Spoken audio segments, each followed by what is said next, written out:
ये 9वां पद है घनानंद का, जहाँ विरहिणी की एक निष्ठता को शिकायत करने की शैली में चित्रित किया है घनानंद जी ने। वे उसको अपनी तरीके से व्यक्त करते हुए इस पद में कहते हैं। देखें पहले इसको। मीते सुजान अनीते करो जिने हाहा न हुजिए मोहे अमोही, अरे दीठी को और कहूँ नहीं ठोर फिर गिरावर रूप को दोही, हर एक बेसास की टेक गहे, हर एक बेसास की टेक गहे लगे आस रहे बस प्राण बटोही,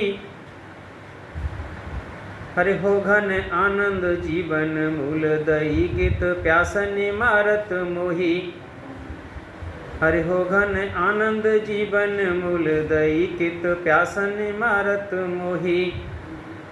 कभी यहाँ बताते हैं, सुजान को संबोधित करते हुए अपनी बात कहते हुए कहते हैं कि मैं हाहा कहता हूँ, मैं तुम्हारे सामने कितनी बार कैसे झुकूँ, कैसे अपनी बात को रखूँ, मेरी समझ में नहीं आता। आप मुझे अपने रूप और गुण और सौंदर्य तीनों चीज़ों में अपने साथ बांध करके और निर्मोही न हो जाएं, क्योंकि ऐसा होने पर सांसारिक जो नीति है, सांसारिक जो नियम है, वे फिर नियम नहीं कहे जाएंगे। ऐसा करना कोई नीति की बात नहीं होगी। कहते हैं, हे प्रिय सुजान, ऐसी अनीति किसी को नहीं करनी चाहिए। जैसे हम देखते हैं कभी कभी धार्मिक उत्सवों या त्योहारों के नाम पर जिन पशुओं को प्रेम पूर्वक पालते हैं और उन्हीं की हम कुर्बानी देते हैं, धर्म के नाम पर उन्हीं की बलि चढ़ाते हैं, लगभग उसी तरह का भाव है। कहते हैं कि तुम पर ही मोहित होने से मेरी दृष्टि ऐसा ना करना, देखो ना मेरी दृष्टि एक बार तुम पर गई और फिर वहाँ से जाने का वो नाम वापस नहीं लेती है। इस दृष्टि में अब आपके अलावा कोई दूसरा व्यक्ति दिखाई नहीं देता है। मेरी आँखों ने आपको एक बार जी भर देखा, अब ये आँखें आपके अलावा कुछ देखना नहीं चाहती। मेरे नेत्रों में आपकी जो दुहाई एक बार फिर गई है, अब वो वहाँ से निकलना नहीं चाहती।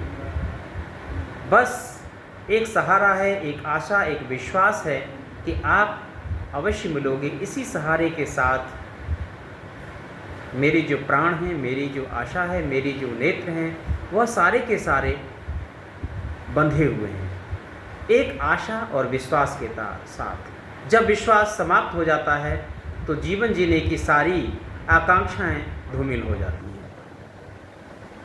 मेरे प्राण रूपी पथिक जो चलने को तैयार हैं, लेकिन इसी आशा के साथ रुक जाते हैं कि शायद आप मिलें। हे सुजान, अत्यंत आनंद प्रदान करने वाले हो और तुम्हारे दर्शन से ही, तुमसे मिलने से ही मेरे प्राण आज तक जिंदा हैं। इतना होने पर भी तुम मुझे अपने रूप की प्यास में क्यों मारे डालना चाहते हो? अर्थात तुम मुझसे अगर सच्चा प्रेम करते हो तो तुम मेरे नेत्रों के सामने आ जाना चाहिए।